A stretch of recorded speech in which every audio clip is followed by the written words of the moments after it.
The stars outside the viewport twinkled like a trillion tiny eyes, and Lieutenant Jason Marlowe leaned against the cold metal wall of the observation deck, trying to look serious while secretly wondering if gravity had taken a vacation. The transport shuttle shuddered again, and he yelped like a startled cat, smacking his helmet against the console.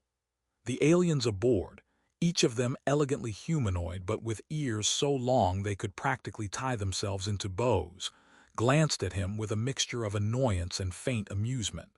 He wasn't entirely sure which expression meant "we're plotting your demise" and which one meant "you're ridiculous human." Either way, he grinned because in space, grinning was cheaper than therapy. The shuttle dropped out of hyperspace above Xyler 9, a planet of jagged crystal mountains that refracted starlight into chaotic rainbows. Jason tried to pretend he wasn't impressed, but the colors danced over his reflection in the viewport, and for a moment, he felt like he'd walked into someone's very elaborate kaleidoscope. His translator beeped and he straightened. "Lieutenant Marlowe," said the calm, clipped voice of Ambassador Threx, a tall alien with ears that curled like delicate scrolls. "We have arrived. Prepare for briefing." Jason saluted, almost tipping over in the process, and muttered, "Yes, sir." Gravity still being dramatic as usual. The translator cleaned that up to something more diplomatic, though he suspected the aliens imagined he was talking about celestial decorum instead of his own clumsiness. The briefing chamber was a cathedral of crystal and steel, filled with projections of the legendary weapon. Jason squinted at the hologram. It looked like a swirling lattice of metal and energy, floating in midair with intricate patterns that reminded him of a fractal UD accidentally left in a microwave.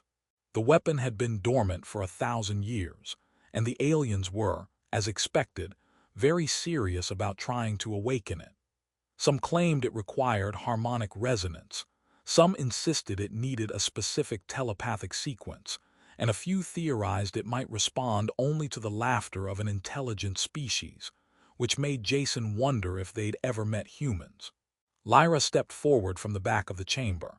She looked human enough if you ignored the impossibly long ears that framed her face like living antennas, each twitch betraying her mood. Jason blinked. She raised one eyebrow, or the alien equivalent, if eyebrows were still a thing under millennia of evolution, and said in perfect galactic standard, "You are the human." There was no accusation in her tone, just an amused observation, like she had found a particularly entertaining insect in her lab. Jason swallowed, trying to muster confidence. "That's me, Jason Marlowe, and I promise I only break things accidentally." Lyra's ears twitched. One of them curled forward as though pointing directly at him. "We have heard of humans' ingenuity," she said, the words polite but heavy with skepticism. Jason offered a lopsided smile. "Ingenious or clumsy, same thing, right?" She blinked at him in silence, and he took that as a win. Over the next few hours, Jason followed the aliens through the crystalline tunnels beneath Xyler 9. The corridors hummed with a low-frequency energy that made the hair on his arms stand on end, or maybe that was just his imagination.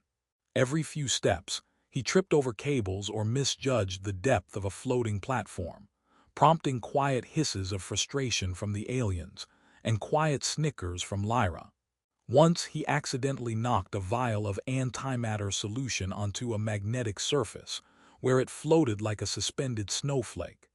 "You're a hazard," she said, voice dry, watching him scramble to secure it. Jason waved a hand, pretending to be heroic.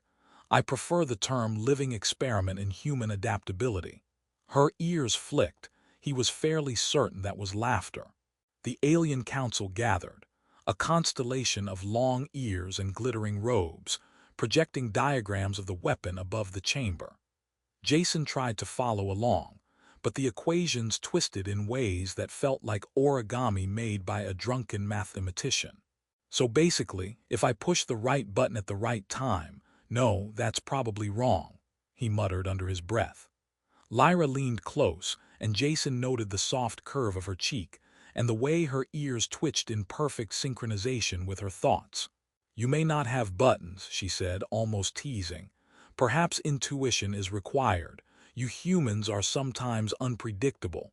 Jason smirked. Unpredictable, that's a compliment where I come from.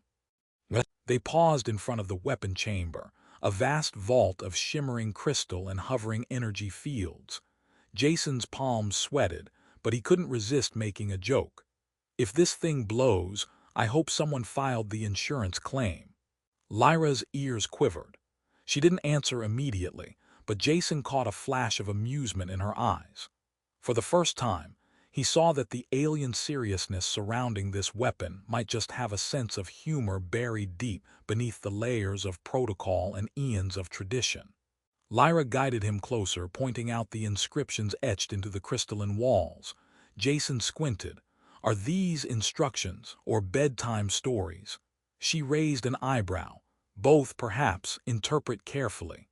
He squinted harder, then stepped back, nearly tripping over a floating panel. I'm excellent at stories, he said. Lyra rolled her eyes, one ear twitching like a sentient question mark. That night the chamber lights dimmed, and Jason sat cross-legged on a floating platform, poring over alien texts with Lyra hovering nearby. They exchanged banter, teasing each other over minor mistakes, laughing at his clumsy interpretations and her overly serious corrections. When he joked about adding footnotes in human English, she laughed outright, the sound resonating oddly in the crystal corridors, ears flaring in delight. For a moment, the galaxy felt small, suspended between starlight and laughter, and Jason realized that whatever the weapon required, it might need not brute force or centuries of calculation, but something as simple and chaotic as a human hand guided by instinct. By the time they left the chamber, the first hints of possibility hung in the air like static electricity. Jason knew he was far from understanding the weapon, far from even beginning to grasp the centuries of alien strategy surrounding it. But he also knew that he had already made Lyra, serious, brilliant, impossibly composed Lyra, laugh. And in a galaxy of endless tension and cosmic peril, that might be exactly the first step toward awakening something far greater than either of them could predict.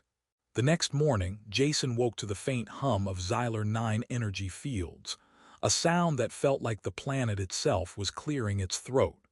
He stretched, nearly toppling off his floating bunk, and muttered, "Gravity, you're still drunk, I see." Lyra was already hovering nearby, her long ears angled as if listening to an invisible orchestra. "You are fortunate we do not have the habit of dropping untrained humans into void space for entertainment," she said, voice calm but edged with a smirk that made the ears twitch suspiciously. Jason grinned. "I prefer to call it character building." The council convened in the chamber again, projecting the weapon in the center with spirals of energy that flickered in hypnotic patterns.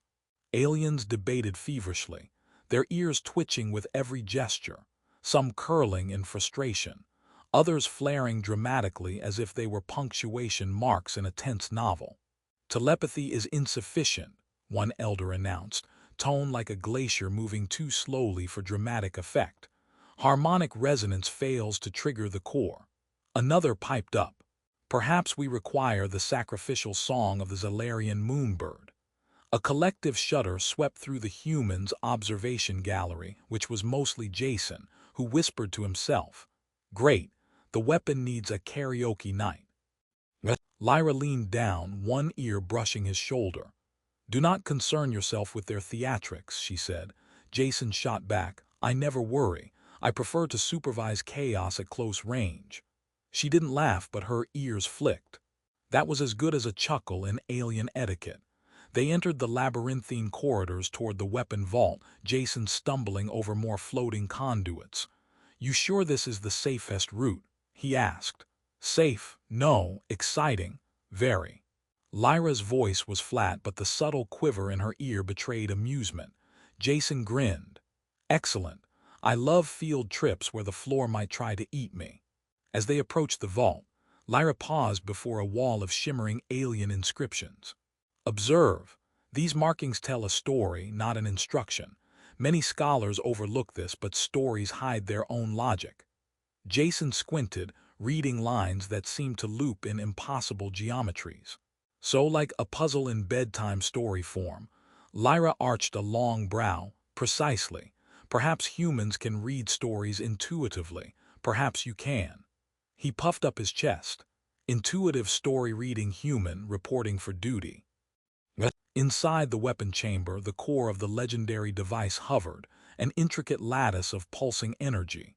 Jason poked at it lightly, and the weapon shivered as though recognizing his touch. Lyra's ears twitched sharply. Be careful. It is responsive but unpredictable. Jason's grin widened. Unpredictable is my middle name. Well, actually it's Douglas, but you get the idea. Lyra's ears quivered in amusement. Douglas, she asked. It suits you. Jason bowed awkwardly. Hours passed with a rhythm of experimentation, laughter, and accidental minor sparks of energy. Every time Jason made a mistake, like flipping the wrong lever or stepping on a floating conduit, the weapon reacted with harmless bursts of light, and Lyra scolded him gently while secretly fighting a smile. At one point, Jason floated backward into a holographic projection, pretending to be startled while Lyra's ears flicked so violently he swore they could pick up interstellar radio signals.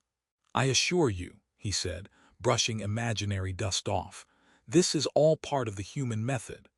Lyra rolled her eyes, but one corner of her mouth curved in amusement. That night, the two of them sat cross-legged on a platform above the pulsing core, sharing insights. Jason made jokes about the alien obsession with ceremony, poking fun at robes that glowed under the weapon's energy and hats that looked like floating origami disasters. Lyra laughed softly, ears twitching, correcting his interpretations of the inscriptions with playful sarcasm. You might be the first human who can read stories without getting bored or panicking. Jason grinned. I'll add it to my resume, Interstellar Weapon Activator Story Mode.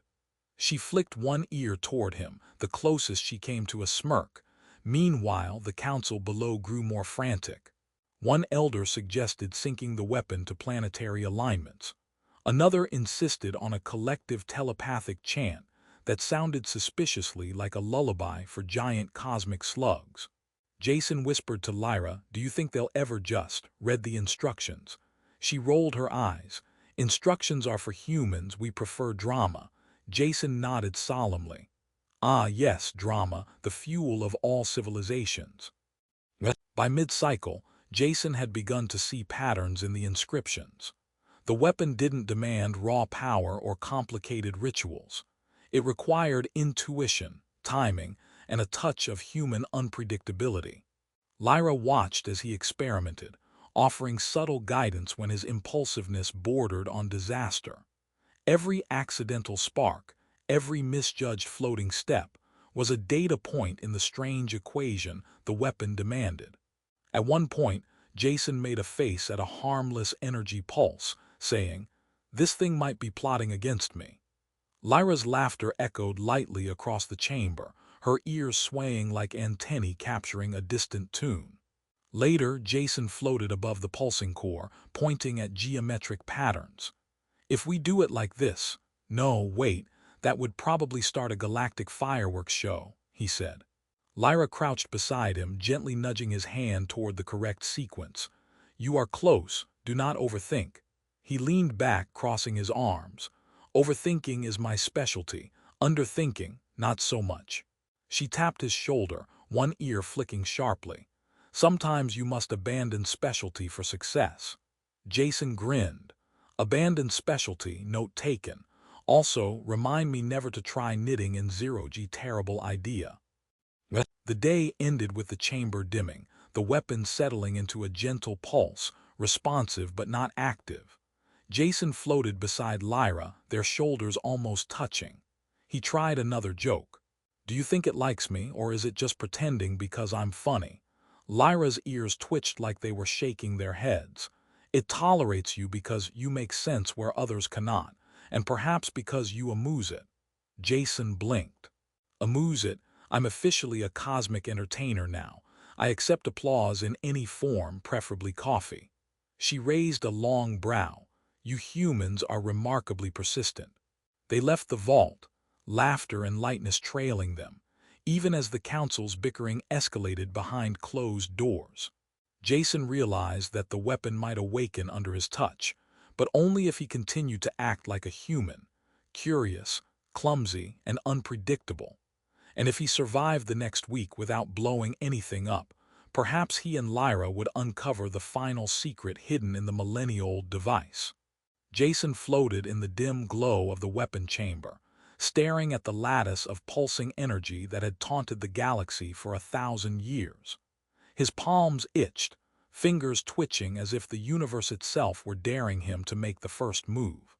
Lyra hovered beside him, her ears quivering like twin antennae picking up distant, invisible signals. She leaned slightly forward and said, "This is it.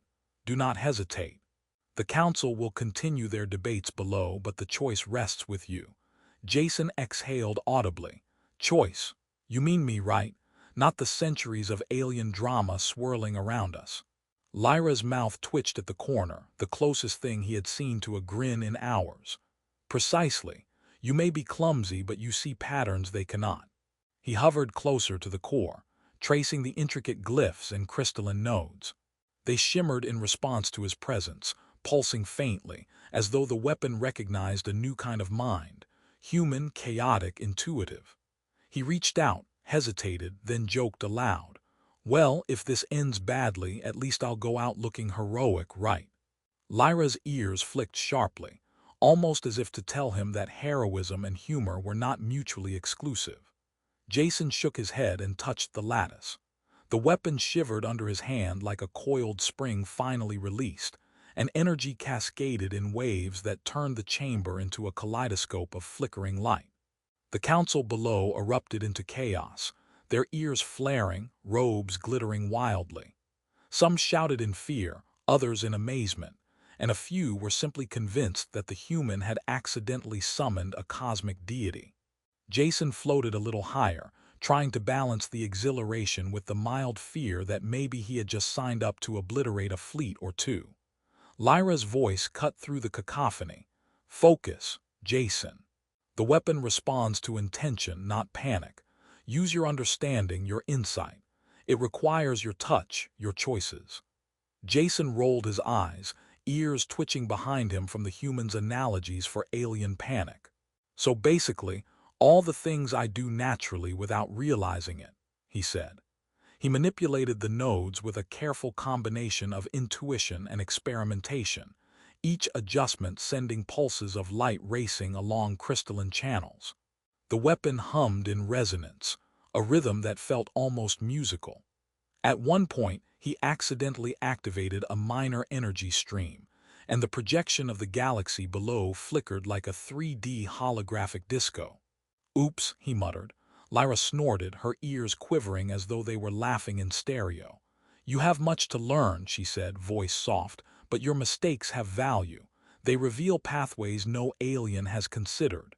Jason grinned. "Mistakes, that's my specialty. Glad they're useful." As the final sequences fell into place, Jason realized something profound. The weapon had never required brute force, precise telepathy, or ceremonial precision. It required human curiosity, unpredictability, and above all, collaboration.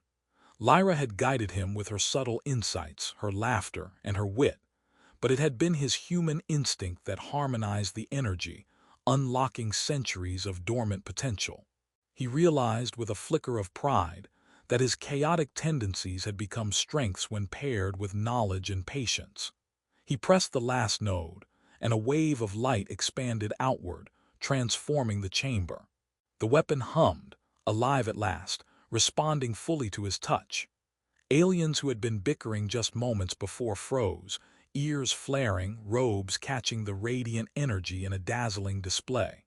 The council realized their failure had never been a lack of skill, but a lack of perspective, a lesson in humility delivered by a species they had underestimated for centuries. Jason floated back, letting out a long, exaggerated sigh. "Well, I think I just saved the galaxy. No big deal. Lyra laughed, a sound like wind chimes caught in a gentle storm, her ears twitching in rhythm. You did not merely save it, you reshaped it, and perhaps reminded us that some things cannot be understood until approached differently. The aftermath was surreal. The weapon stabilized, its pulses now under controlled, predictable influence, but still awe-inspiring. Jason and Lyra had to explain the process to the council, using a combination of human metaphors, humor, and alien precision. When one elder gasped at a joke he made about the council's ceremonial robes, Lyra's ears twitched so violently that he swore they were applauding. Jason realized he had learned more than just how to activate an ancient weapon. He had learned patience, the power of intuition, and the subtle art of collaboration across species. Lyra, for her part, had learned that even the most chaotic human could provide clarity and insight when guided with trust. Months later, the galaxy adjusted to a new equilibrium. Human ingenuity was now acknowledged as a decisive factor in interstellar affairs, and Jason, once considered a clumsy outsider, had become a legend in alien records, the unpredictable hand that awakened the thousand-year weapon. He and Lyra shared quiet moments aboard the transport shuttle, joking about the absurdity of alien customs, laughing at minor misadventures, and occasionally floating in zero-G, pretending they were weightless stars themselves. Jason had grown from an impulsive soldier into a strategist capable of insight and improvisation, while